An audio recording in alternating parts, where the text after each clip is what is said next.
I don't remember asking the Alpha King to marry me.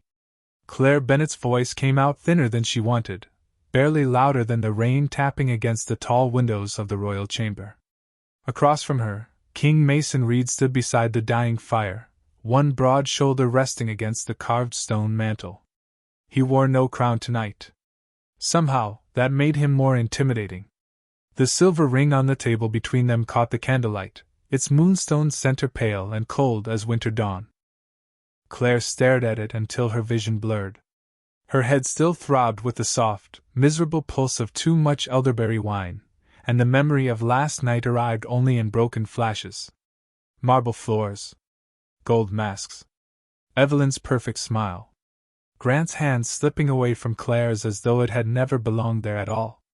Then a deep voice, low enough to quiet an entire ballroom. No takebacks. Outside the closed doors, the palace was awake. She could hear the distant movement of servants, the quiet rush of skirts across polished halls, the muffled murmur of nobles gathering below.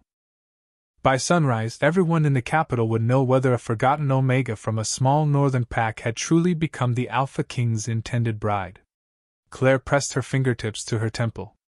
Please tell me I did not stand in front of the entire Moon Crown Ball and propose to you. Mason's expression did not change, but something flickered in his silver eyes. Not amusement. Not quite. You did. Heat flooded her face. And you said yes. I did. She shut her eyes. The silence expanded between them, filled with rain, firelight, and the terrible sound of her own heartbeat. Claire had spent most of her life becoming small enough to survive other people's disappointment. She knew how to lower her gaze when stronger wolves entered the room. She knew how to smile when someone called her scent faint, her future uncertain, her place temporary. But she had never imagined waking in the Alpha King's private chambers with a marriage vow waiting on the table. Mason moved at last, crossing the room with the quiet control of someone who never needed to hurry. He stopped several feet away, leaving space between them. Claire noticed that first. The distance. The restraint. He could have stood over her, could have made the room feel smaller with one step, but he did neither. The vow is not complete, he said. Not until dawn. Claire opened her eyes. Then I can refuse it.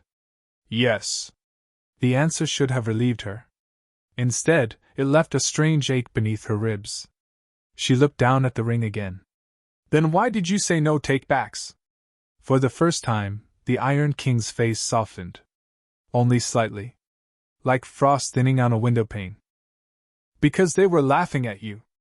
The word settled over her more heavily than any crown. Claire remembered the laughter now. It returned in fragments, sharp and bright. Grant Mercer's voice. Evelyn's hand covering her mouth, as if she could hide a smile. The ballroom turning toward Claire when she lifted her glass and walked toward the throne.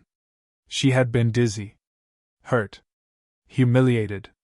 But she had looked at Mason Reed, the most feared man in the Northern Territories, and said the one reckless thing no one could take from her. Then marry me. The fire snapped softly. Mason's gaze remained on hers. You may leave at dawn, Claire, he said. You may tear up the vow, return to your pack, and never speak to me again. His voice lowered. But before anyone gets to rewrite what happened last night, you deserve to remember it for yourself. 10 hours earlier, Claire had stood in front of the mirror in Evelyn Mercer's guest room, fastening the last pearl button on a gown that was not hers. The pale blue silk belonged to Evelyn, along with the diamond hairpin, the silver slippers, and the promise of a future everyone in the room seemed to understand except Claire. Not so tight, Evelyn said, watching from the cushioned chair by the window. I need to breathe tonight. Claire loosened the ribbon at the back of her cousin's dress by half an inch. Outside, carriages rolled through the drive beneath strings of lanterns, each wheel sending a soft hiss across the wet cobblestones. Moon Crown Ball came only once a year, and every powerful family in the Northern Territories had arrived dressed in velvet, silk, and the kind of confidence Claire had never learned to wear. Evelyn caught Claire's reflection in the mirror and smiled, gentle enough that it almost looked kind. You will be fine in the archives tomorrow. You always prefer quiet places anyway. Claire lowered her eyes to the scattered pins on the dressing table. I did not say I preferred them. No, Evelyn replied, smoothing a golden curl over one shoulder. But you are good at making the best of what is left. The words landed softly. That was what made them hurt. Claire had become skilled at living among leftovers. The smallest room at family gatherings. The task no one wanted. The polite invitation that came with an unspoken warning not to draw attention. Tonight she had been given a gray dress from Evelyn's wardrobe, tasteful but plain, chosen specifically because it would not compete with anyone important. By the time they entered the palace ballroom, the orchestra had already begun. Music spilled from the raised platform in bright, sweeping notes, drifting over the crowd like sunlight on water. Crystal chandeliers glittered above the marble floor. Hundreds of wolves moved beneath them, laughing behind jeweled masks and studying one another with careful eyes. Claire stayed at Evelyn's side, holding her small silver clutch, speaking only when spoken to. She told herself that was enough. Then Grant Mercer found them. He crossed the ballroom in a dark formal suit, tall and polished, with the easy smile that had once made Claire believe he saw her. For 3 years, he had found excuses to sit beside her during packed dinners. He had brought her wildflowers from the northern ridge. He had once told her that she made quiet feel less lonely. Tonight, his gaze passed over her as though she were part of the wallpaper. Evelyn, he said, taking her hand. You look beautiful.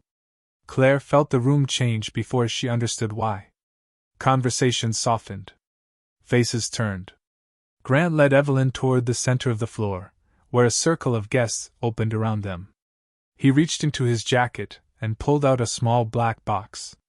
Claire's fingers tightened around the silver clutch. No one looked at her. Not even Grant. Before the Moon Crown Court, he said, his voice carrying clearly beneath the chandeliers, I asked Evelyn Mercer to stand beside me as my future mate. Applause rose around them.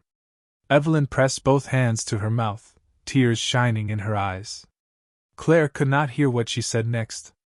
She saw only Grant sliding a ring onto Evelyn's finger, saw the crowd lean closer, saw a future she had quietly imagined vanish without anyone noticing it had ever been there. Then, somewhere behind her, a woman laughed and whispered, At least the forgotten cousin knows her place. Claire stood very still.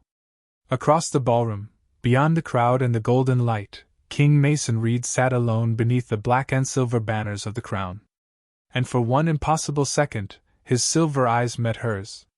10 hours earlier, Claire had stood in front of the mirror in Evelyn Mercer's guest room, fastening the last pearl button on a gown that was not hers. The pale blue silk belonged to Evelyn, along with the diamond hairpin, the silver slippers, and the promise of a future everyone in the room seemed to understand except Claire. Not so tight, Evelyn said, watching from the cushioned chair by the window. I need to breathe tonight. Claire loosened the ribbon at the back of her cousin's dress by half an inch. Outside, carriages rolled through the drive beneath strings of lanterns, each wheel sending a soft hiss across the wet cobblestones.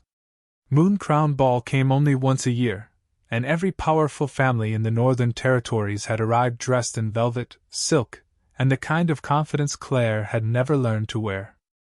Evelyn caught Claire's reflection in the mirror and smiled, gentle enough that it almost looked kind. You will be fine in the archives tomorrow. You always prefer quiet places anyway. Claire lowered her eyes to the scattered pins on the dressing table. I did not say I preferred them. No, Evelyn replied, smoothing a golden curl over one shoulder. But you are good at making the best of what is left. The words landed softly. That was what made them hurt. Claire had become skilled at living among leftovers. The smallest room at family gatherings. The task no one wanted. The polite invitation that came with an unspoken warning not to draw attention. Tonight she had been given a gray dress from Evelyn's wardrobe, tasteful but plain, chosen specifically because it would not compete with anyone important. By the time they entered the palace ballroom, the orchestra had already begun. Music spilled from the raised platform in bright, sweeping notes, drifting over the crowd like sunlight on water. Crystal chandeliers glittered above the marble floor. Hundreds of wolves moved beneath them, laughing behind jeweled masks and studying one another with careful eyes. Claire stayed at Evelyn's side, holding her small silver clutch, speaking only when spoken to. She told herself that was enough. Then Grant Mercer found them. He crossed the ballroom in a dark formal suit, tall and polished, with the easy smile that had once made Claire believe he saw her. For 3 years, he had found excuses to sit beside her during packed dinners. He had brought her wildflowers from the northern ridge. He had once told her that she made quiet feel less lonely. Tonight, his gaze passed over her as though she were part of the wallpaper. "Evelyn," he said, taking her hand. "You look beautiful." Claire felt the room change before she understood why. Conversation softened. Faces turned. Grant led Evelyn toward the center of the floor, where a circle of guests opened around them.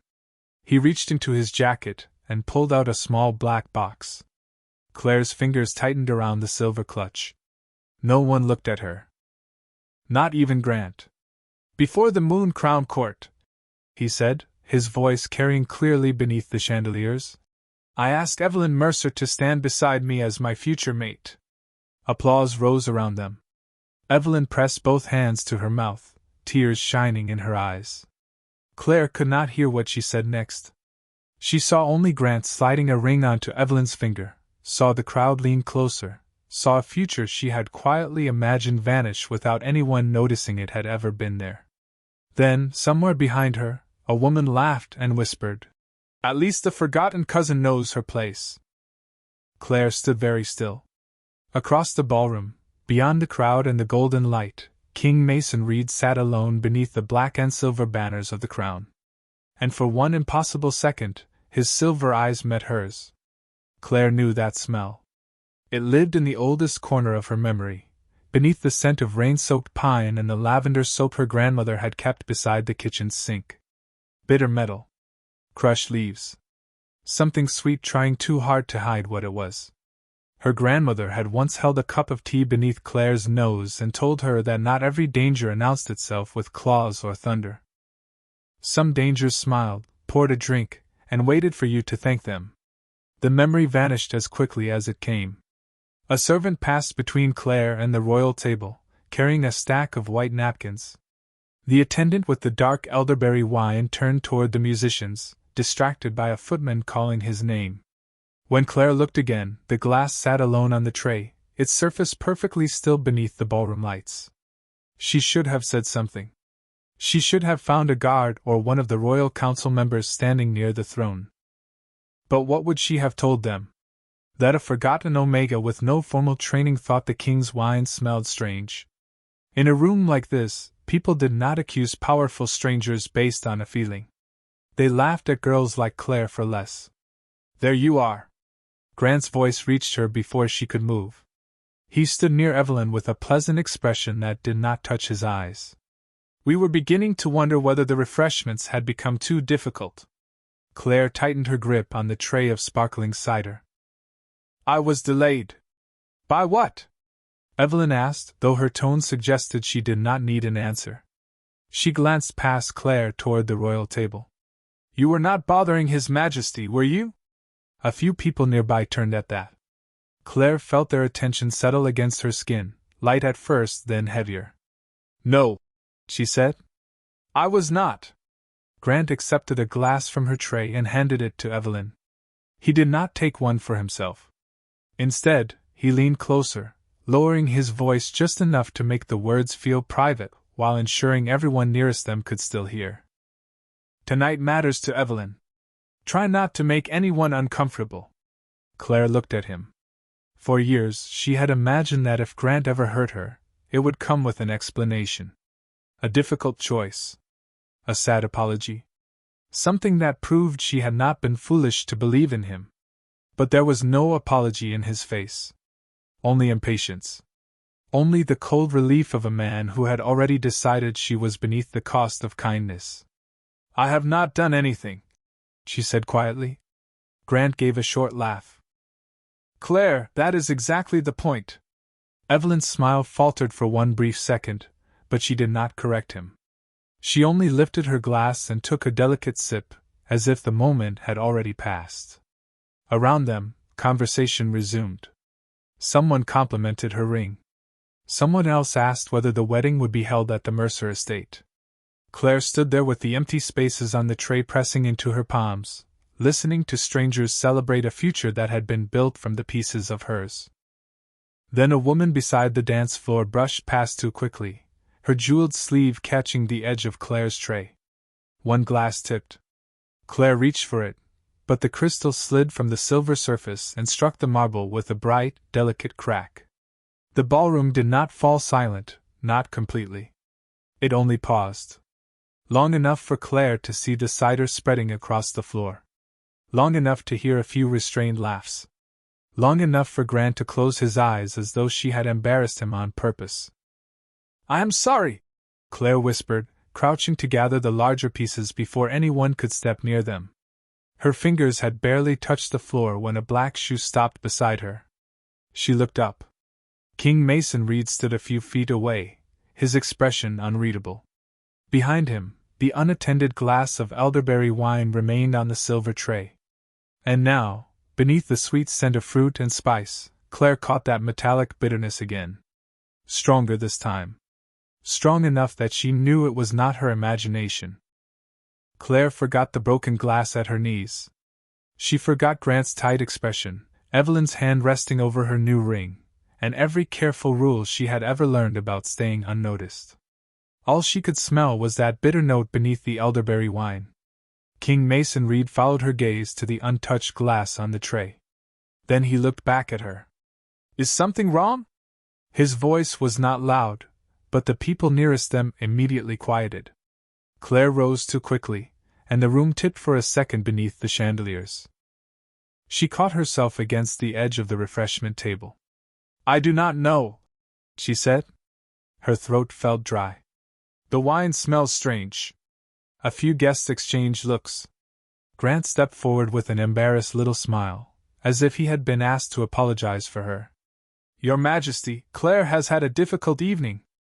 I am sure she did not mean to imply there is a problem with the royal service."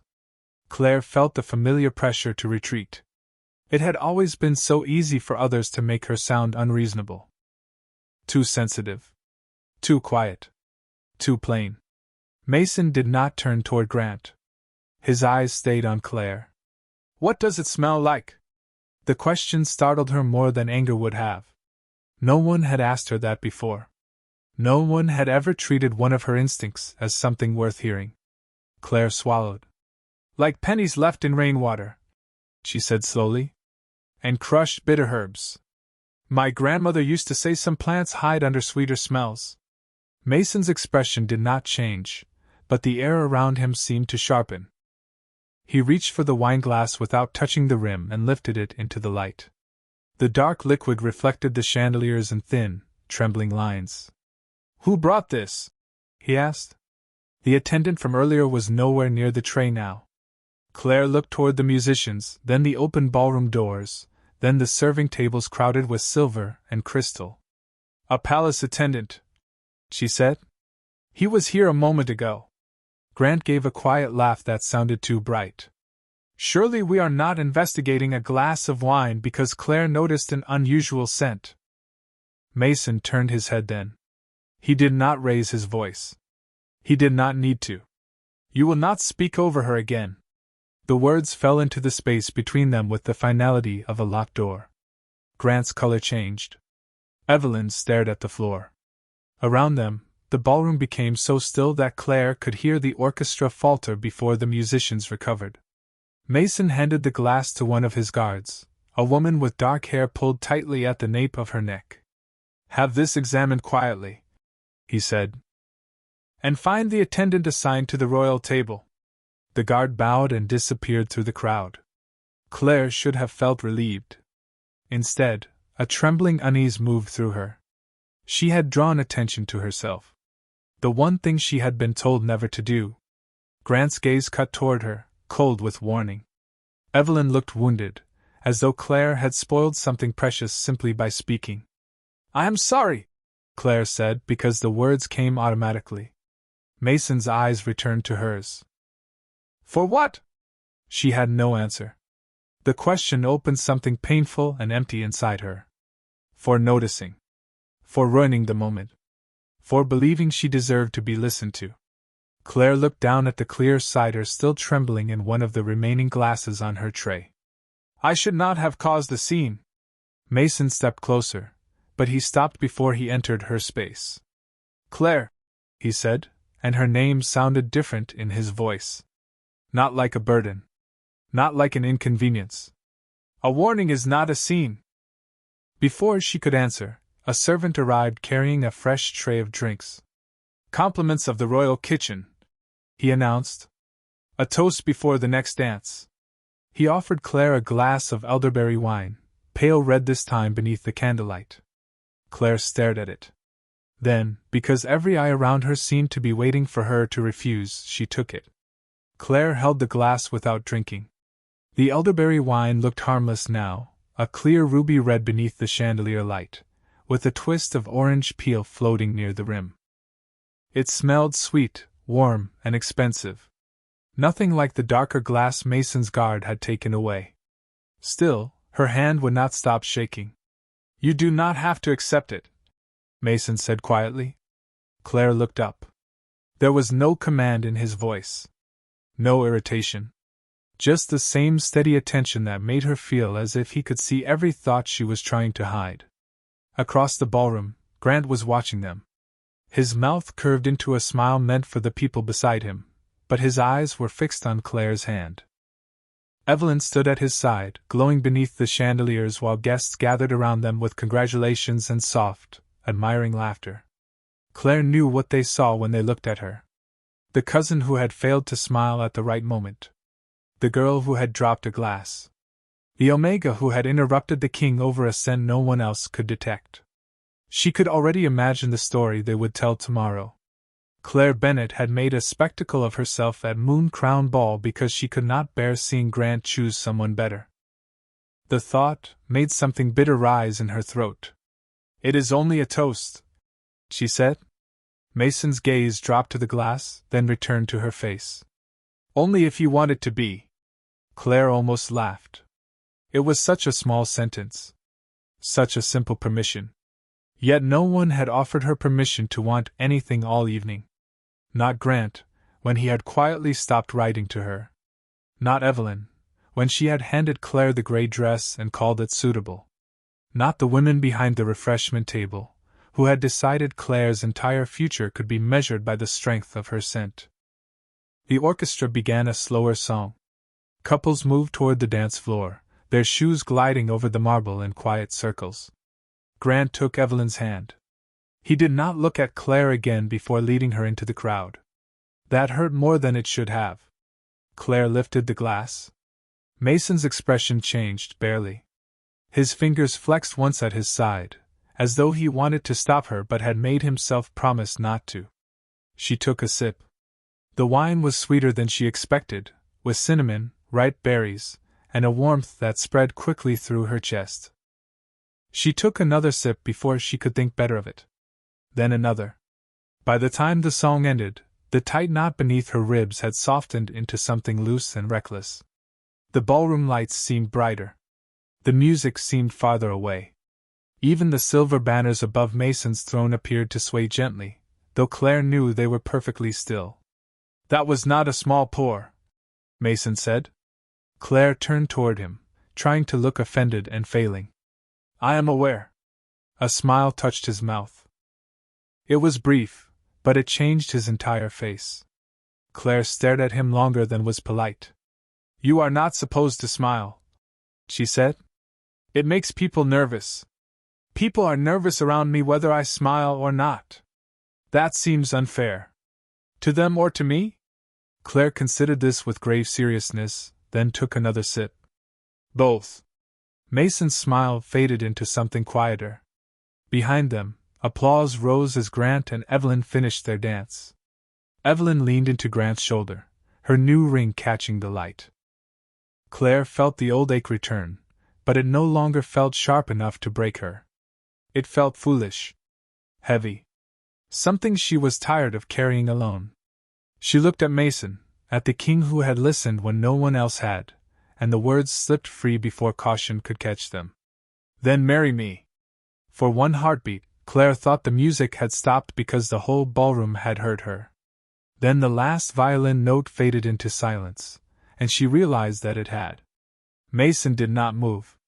He stood in front of her with his eyes fixed on hers, calm enough to make the stillness around them feel deliberate.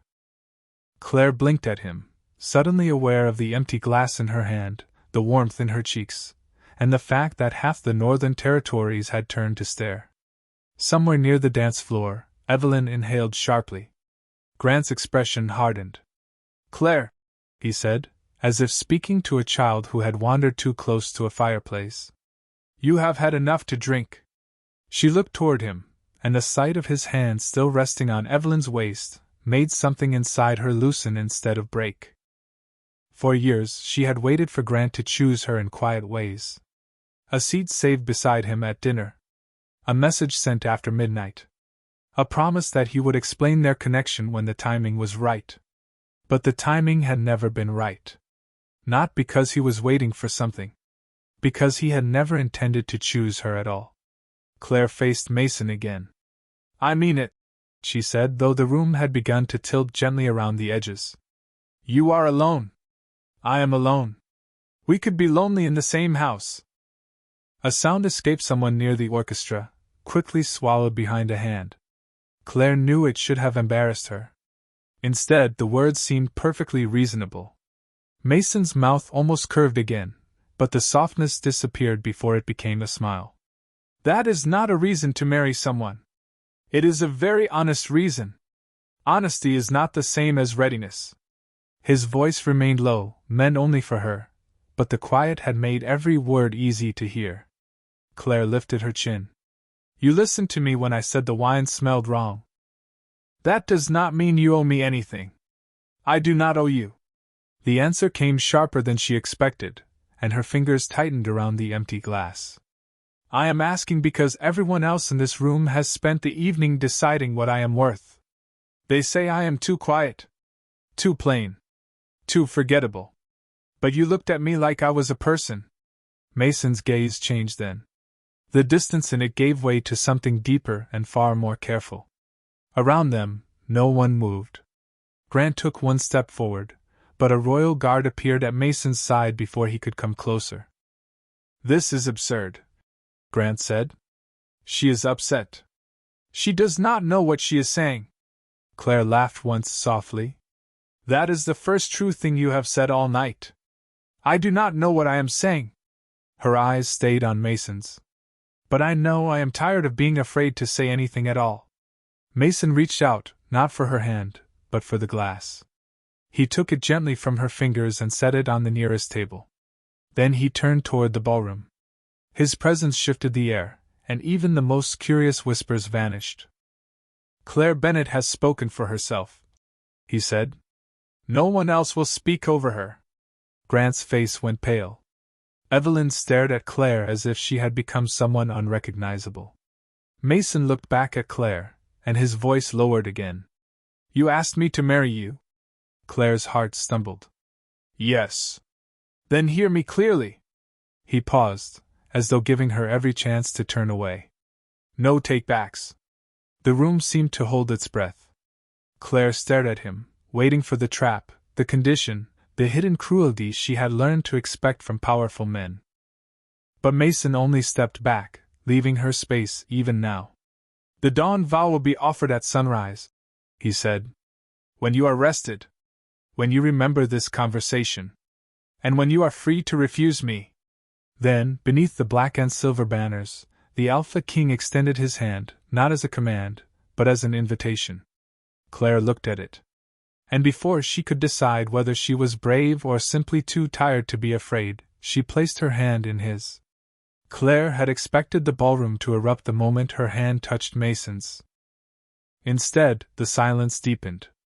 It was the kind of silence that made every breath feel too loud, every candle flame too bright, every pair of watching eyes impossible to escape. Mason's hand was warm around hers, steady without holding too tightly. He did not pull her closer. He did not claim her before the room. He only looked at the royal guard beside him and gave a small nod. "Miss Bennet needs air," he said. Grant stepped forward at once, his polished calm finally cracking around the edges. "She is not going anywhere with you." Mason turned his head slowly. The movement was small, but it changed the entire room. Grant stopped. Claire felt Mason's fingers loosen around hers, not letting go, but giving her the choice to step away. "Claire," Mason said quietly, "do you wish to remain here?" It should have been an easy question. Her family was here. Her cousin was here. Grant, who had once made her believe she mattered, stood only a few feet away with a look on his face that she could not recognize. Yet the ballroom suddenly felt too crowded to breathe in. Every smile seemed sharp. Every whisper felt like it had been waiting years to find her. Claire looked down at the hand joined with hers. "No," she said. Mason did not smile. He simply led her toward the wide doors at the edge of the hall. Behind them, someone began whispering again. Then another voice joined. The sound followed Claire like rain against glass, soft but relentless. She heard Evelyn call her name once, but she did not turn around. The palace corridor beyond the ballroom was cool and dim, lit by lamps set into the stone walls. The music faded behind them, replaced by the quiet click of their footsteps over polished floors. Claire should have felt relieved.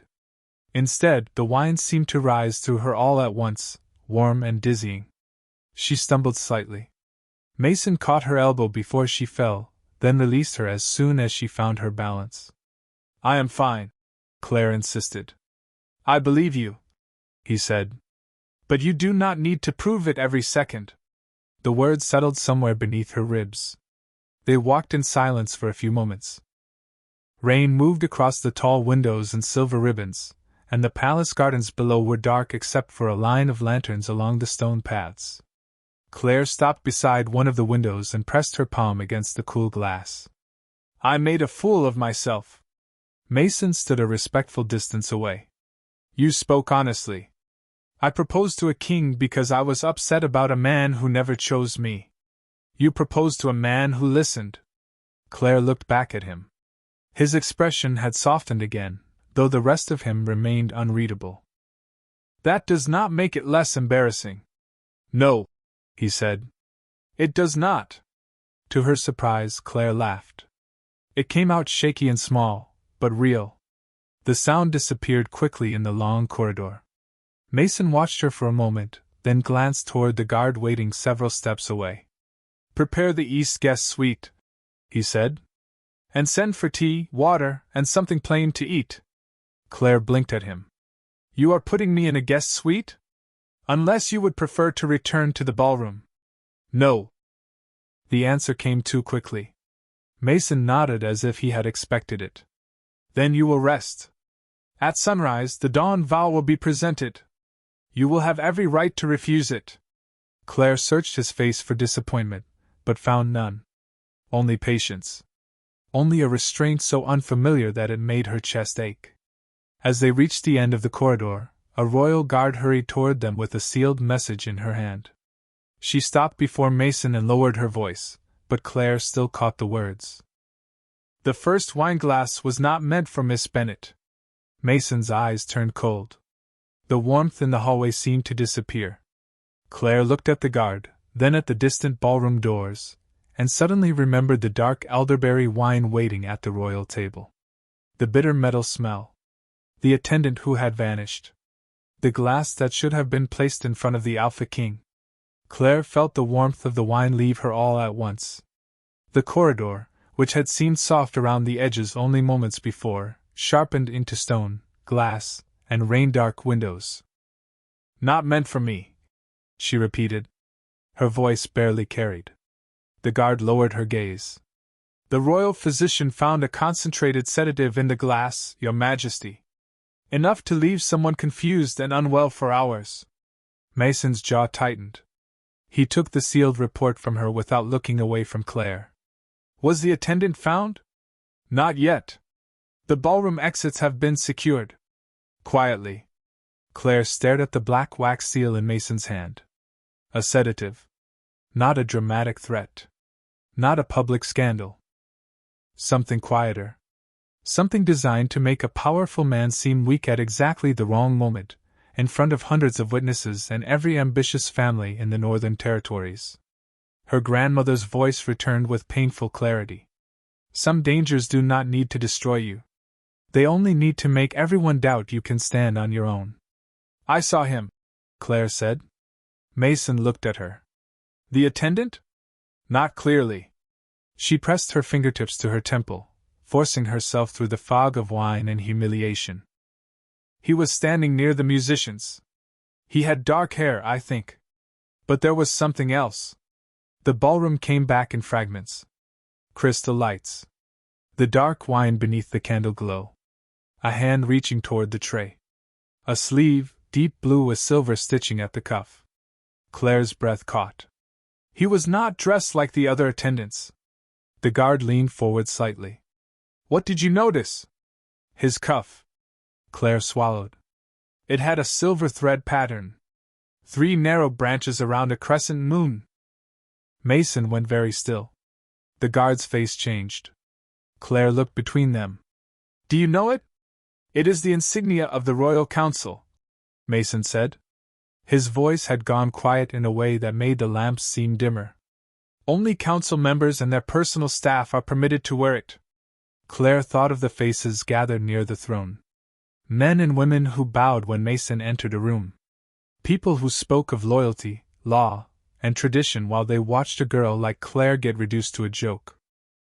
Her stomach turned. Then someone close to you did this. It appears so. Mason folded the report once and handed it back to the guard.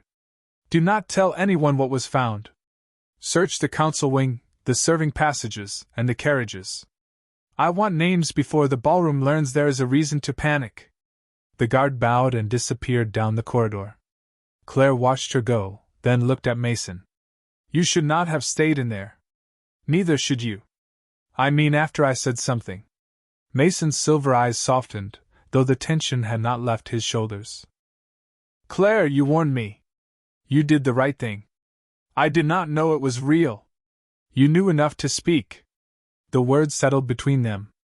Claire looked toward the distant ballroom doors. Somewhere beyond them, Grant was likely telling Evelyn that Claire had caused another problem.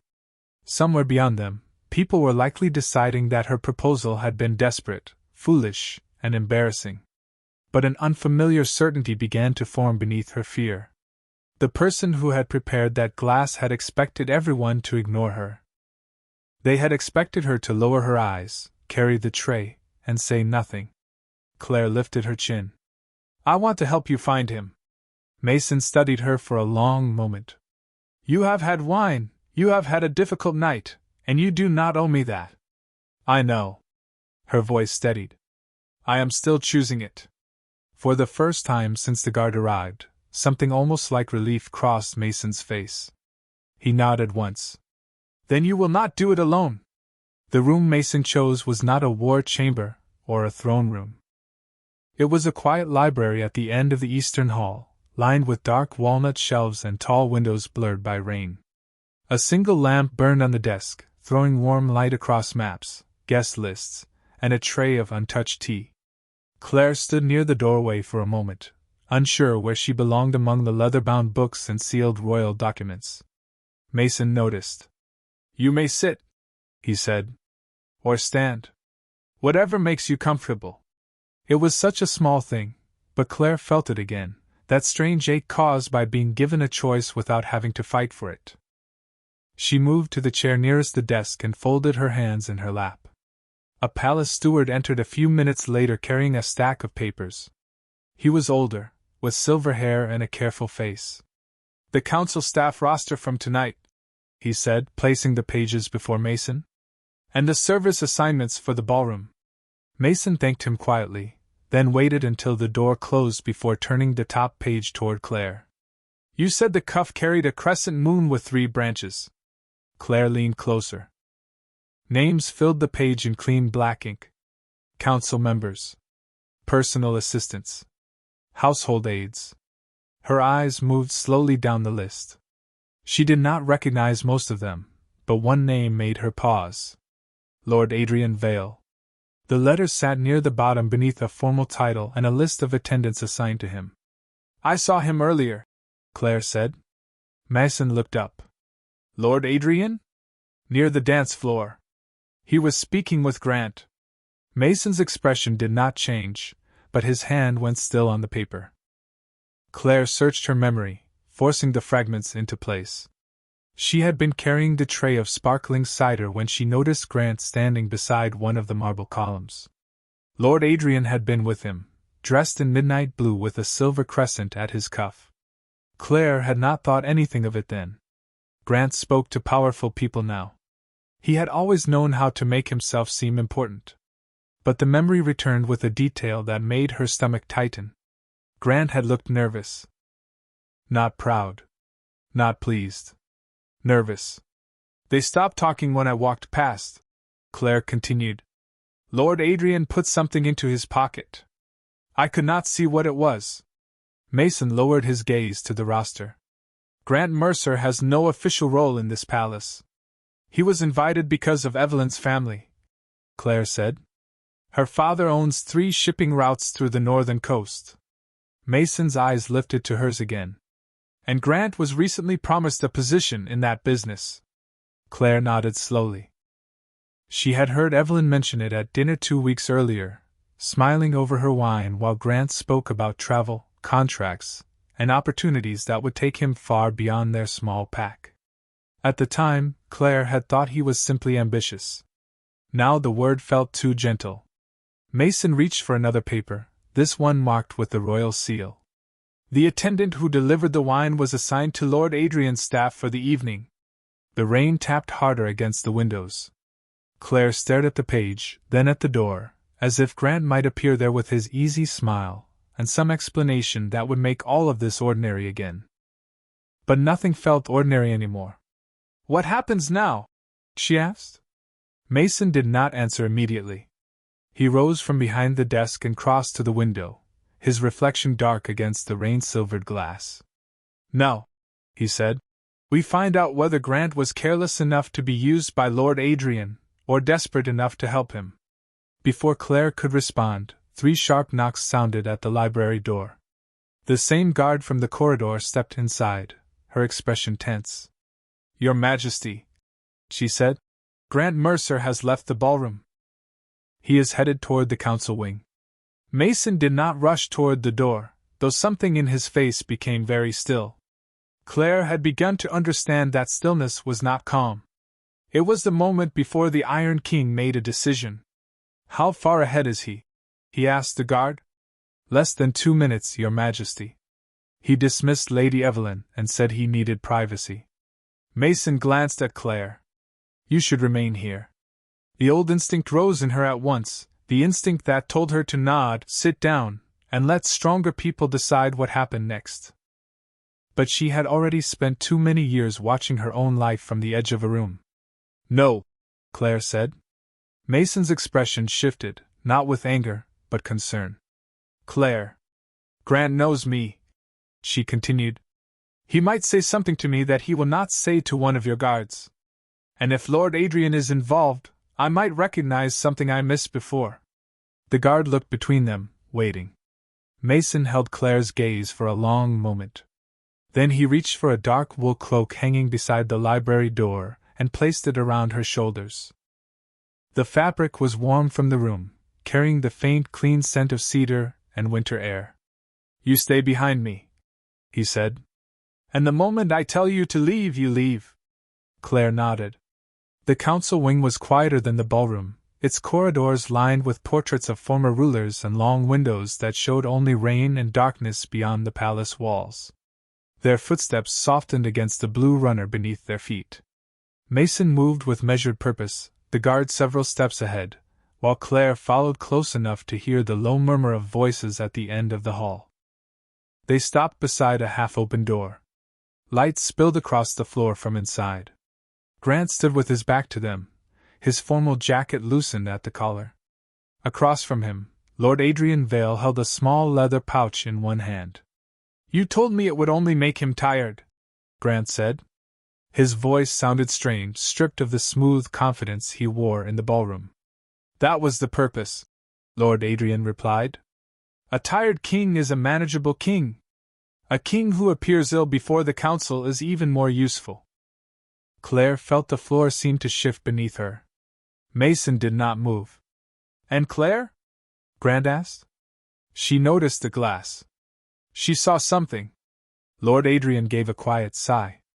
Then you should have kept her distracted. Grant's shoulders tightened. I did not know she would speak to him. You knew she would do anything to be seen by you, Lord Adrian said. That was why she was useful. The words struck harder than Claire expected. Not because they were cruel. Because Grant did not deny them. For one painful second, she remembered every letter he had sent her, every soft promise, every look that had convinced her she was more than an afterthought. Then she saw what those moments had truly been. A leash made of kindness. Mason stepped through the doorway. The room went silent. Grant turned first. His face lost all color when he saw Claire standing behind the king. Claire, he whispered. Mason's voice was quiet. You will explain why you met with a member of my council beside a prepared drink. Lord Adrian's hand closed around the leather pouch. Your Majesty, this is a misunderstanding. No, Claire said before fear could stop her. Everyone looked at her. Her pulse raced, but she kept her shoulders straight beneath Mason's cloak. It is not. She looked at Grant, and for the first time, she did not search his face for an apology. You did not choose Evelyn because she was better than me, Claire said. You chose whichever future made you feel important. Grant opened his mouth, but no words came. Mason stepped closer to Claire's side, not in front of her. Beside her. And that small choice gave her more strength than any grand promise could have. Then the guard reached for Lord Adrian's pouch, and a folded note slipped from his hand onto the polished floor. Claire saw the seal before anyone else did. It was not the mark of the council. It was the crescent moon of the royal family, pressed in wax so old it had almost turned black. The old seal lay on the polished floor between them, dark against the pale wood. Mason did not reach for it at first. Neither did anyone else. Claire watched his face, searching for the smallest sign that he understood what it meant, and found it in the way his silver eyes went distant. That seal was retired 11 years ago, he said at last. His voice was quiet, but every person in the room heard it. It belonged to my father's private court. Lord Adrian's composure finally cracked. His fingers curled at his sides. Grant looked from the seal to Mason, then toward Claire, as though he were still waiting for someone to tell him this had become too serious to be real. Mason bent and lifted the folded note with 2 careful fingers. He broke the brittle wax, unfolded the paper, and read without speaking. Rain whispered against the tall windows. Claire could hear her own breathing beneath the silence. When Mason finished, he held the page out to the guard. Read the first paragraph. The guard took it, her expression tightening as her eyes moved across the ink. By authority reserved under the former royal succession statute, she read, should the reigning king be deemed unable to perform public duty before the High Council, temporary control of the Northern Territories shall pass to the appointed royal steward until a formal review is completed. Claire felt cold beneath Mason's cloak. It was not a plan to make Mason disappear. It was worse in a way she understood. They had wanted to make him seem weak, confused, unfit to rule. They had wanted the court to watch him stumble, then call it law when they took his authority away. Lord Adrian lifted his chin. The statute is legal. The statute was voided when I took the throne, Mason said. You knew that. It was never properly challenged. Because no one believed a councilman would be reckless enough to use it against the crown. Grant took a step forward. I did not know about the letter. His voice sounded small now. I swear I did not know about any transfer of power.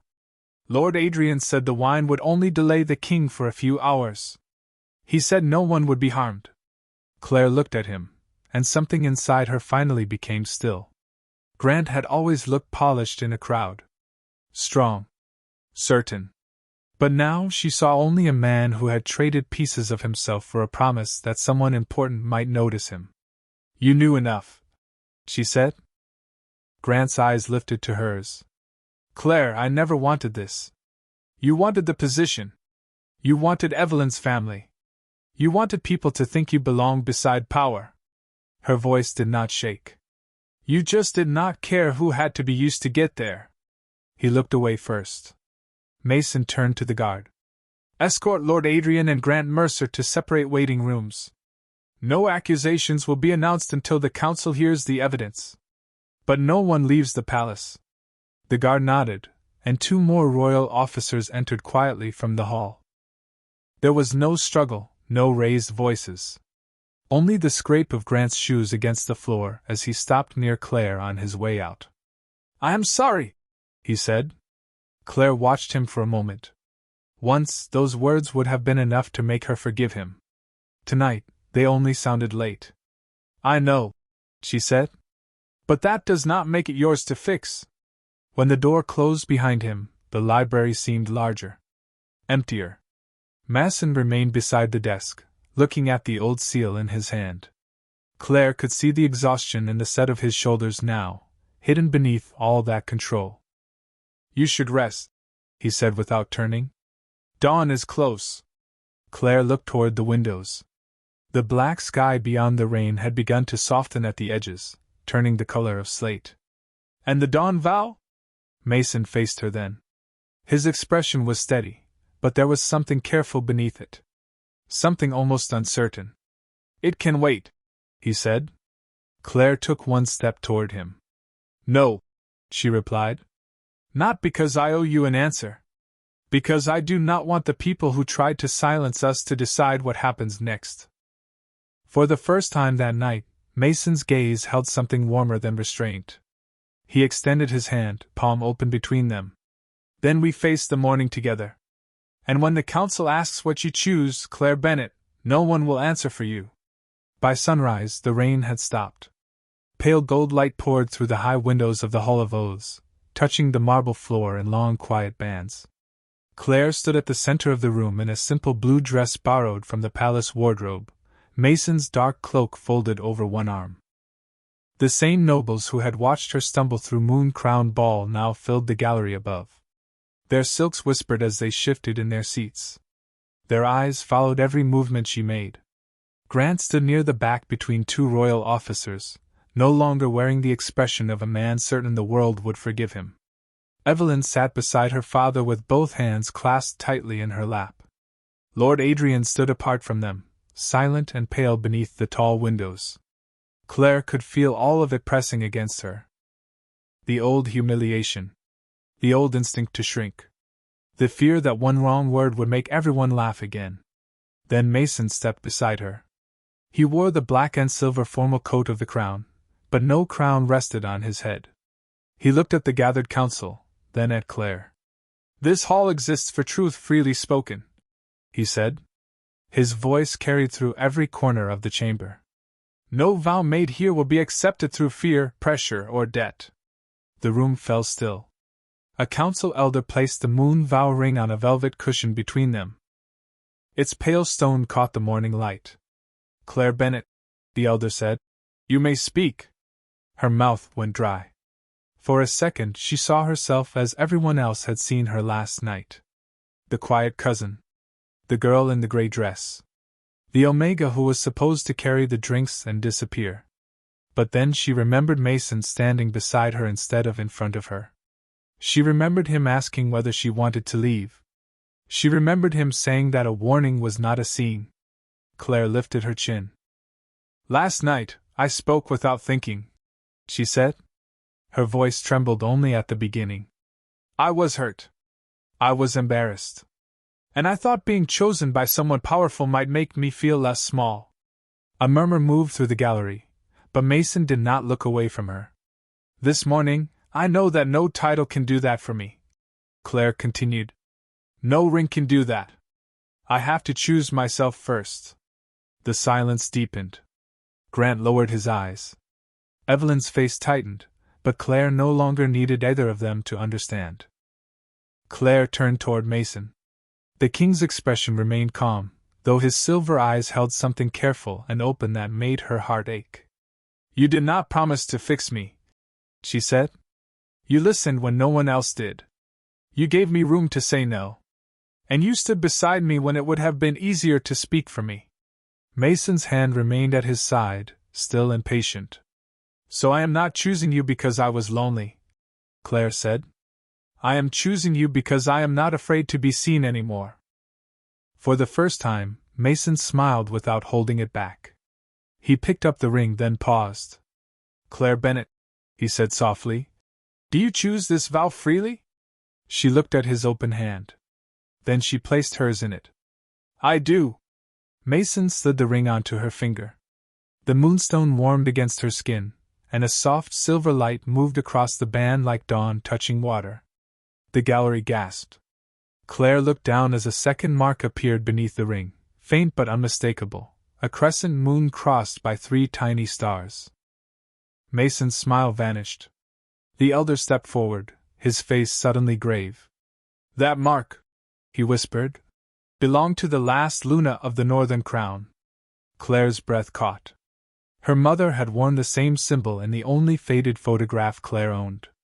And before anyone could speak again, the sealed doors of the Hall of Oaths opened, revealing a woman in a rain-dark cloak who looked directly at Claire and said, "At last! I have found my daughter!"